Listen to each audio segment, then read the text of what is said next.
Exercise 2C, exercise कौन सी है? 2C exercise question number 13। ये इस क्वेश्चन में कह रहा है, एक्सरसाइज 2C क्वेश्चन नंबर 13 में कह रहा है कि the polynomial 2x³ + x² - ax + 2 and 2x³ - 3x² - 3x + a when divided by the x - 2 leave the same remainder, find the value of a। देखो इस क्वेश्चन में आपसे क्या पूछ रहा है, आपको p of x मान लो, इसको पहले वाले पॉलिनोमियल को मान लो p of x, दूसरे वाले पॉलिनोमियल को क्या मान लो q of x, और जिस नंबर से डिवाइड किया जा रहा है या जिस पॉलिनोमियल से डिवाइड किया जा रहा है उसको आप मान लो q of x। ये अपनी मर्जी से आप मान सकते हैं, ठीक है। अब क्या है कि पहले क्वेश्चन को समझो, क्या बोला उसने बोला कि इस x - 2 से इसको डिवाइड करना है, इस x - 2 से इसको डिवाइड करना है, और इन दोनों केस में जो रिमाइंडर निकल कर आते हैं वो दोनों ही केस में रिमाइंडर सेम निकल कर आते हैं, ठीक है। यानी अगर दोनों ही केस में रिमाइंडर सेम निकल कर आते हैं तो बताओ a की कौन सी वैल्यू पर रिमाइंडर सेम होंगी, मतलब a की जगह पर यहाँ पर और यहाँ पर ऐसी कौन सी वैल्यू रखी जाए जिससे दोनों पर डिवाइड करने पर रिमाइंडर क्या आ जाए, सेम आ जाए, ठीक है। यानी तो हम क्या कर रहे हैं बेटा, हमें फाइंड करनी है a की वैल्यू। क्या फाइंड करनी है? a की वैल्यू। a की वैल्यू हमें फाइंड करनी है। अच्छा, आपको पता है कि बेटा हमें अगर रिमाइंडर निकालना है तो उसमें थ्योरम कौन सी लगती है? Remainder theorem. क्या लगता है बेटा? Remainder theorem. अब हमें पता है कि अगर रिमाइंडर थ्योरम लगता है तो हम क्या मानकर चलते हैं? ये मानकर चलते हैं कि इस नंबर से ये नंबर क्या है, परफेक्टली डिवाइड है। तो उस केस में रिमाइंडर क्या आना चाहिए? 0 आना चाहिए। और q of x की वैल्यू अगर 0 हो गई तो q of x = क्या है? x - 2 = 0। x की वैल्यू क्या आ गई बेटा? 2। बता समझ में आया नहीं आया?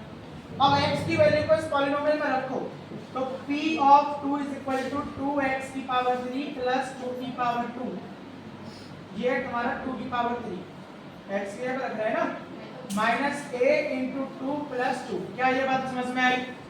जहां जहां पर x लिखा मैंने वहां पर क्या रख दिया? 2। अब p of 2 = क्या है? 2 की पावर 3 कितना होता है? 8, और 8 2 16 प्लस 2 की पावर 2 कितना होता है? 4, और माइनस का 2 है और प्लस का 2। p of 2 की वैल्यू आएगी 16 और 4 कितना हो गया? 20, और 20 और 2 22। ये आ गया बेटा 22 माइनस का 2 है। क्या बात समझ में आई यहाँ तक? कोई बच्चे को डाउट तो नहीं आता? ठीक है, अब आगे बढ़ते हैं। अब तक ये तो रिमाइंडर आया है, ये रिमाइंडर ही तो आया है, 2 वैल्यू को रखने के बाद रिमाइंडर ही तो आता है। अब रिमाइंडर क्या आएगा? अब इस वाले से रिमाइंडर निकाल लिया, अब निकालेंगे इस वाले से रिमाइंडर, अब निकालेंगे g of x रिमाइंडर। तो अब इस x वैल्यू को कहां पे रखेंगे? g of x में। कहां पे रखेंगे बेटा? g of x में। तो 2 को रखोगे तो 2 की पावर 3 - 3, 2 की पावर 2 - 3, 2 + 8। क्या यहाँ पर बात क्लियर है? कुछ नहीं करा, सिर्फ x की जगह पर क्या वैल्यू पुट करिए? 2 वैल्यू पुट कर दिए, इज इक्वल टू 2 × 2 की पावर 3 कितना होता है? 8 माइनस 2 की पावर 2 कितना होता है? 4, और -6 + 8। 8 2 जा कितना होगा? 16, 3 4 जा कितना होगा? 12, माइनस का 6 प्लस का 8। क्या यहाँ तक बात क्लियर? अब इसके बाद क्या है बेटा? 16 - 12 में 6 का कितना हो गया? 18। भाई मतलब साइन अगर सेम होते तो क्या होता है? एडिशन, साइन माइनस करेगा और प्लस का 8। ये 16 प्लस का है, माइनस का 18 है, बताओ क्या बचेगा? माइनस का 2 + 8। अच्छा, ये आया तुम्हारा क्या? g of 2। अब दोनों ही केस में रिमाइंडर कैसा आना चाहिए?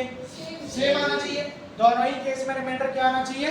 सेम। इसका मतलब जो ये रिमाइंडर आया है वही ये रिमाइंडर है, हम ऐसा मान के चलेंगे। मान के क्या चलेंगे? उसने खुद बोला, उसने बोला कि जैसी शक्ल इसकी है वैसी शक्ल इसकी है। अब ये मैं समझना कि सर ये तो मिल ही नहीं रहे, आप कैसे कह रहे हो कि दोनों सेम है? भाई सेम इसलिए नहीं लग रहे आपको क्योंकि यहाँ पर अभी एक ही कोई एक वैल्यू रखी जाएगी, तब पता चलेगा कि सेम है यानी। अब उस एक ही वैल्यू को निकालने के लिए क्या करना पड़ेगा?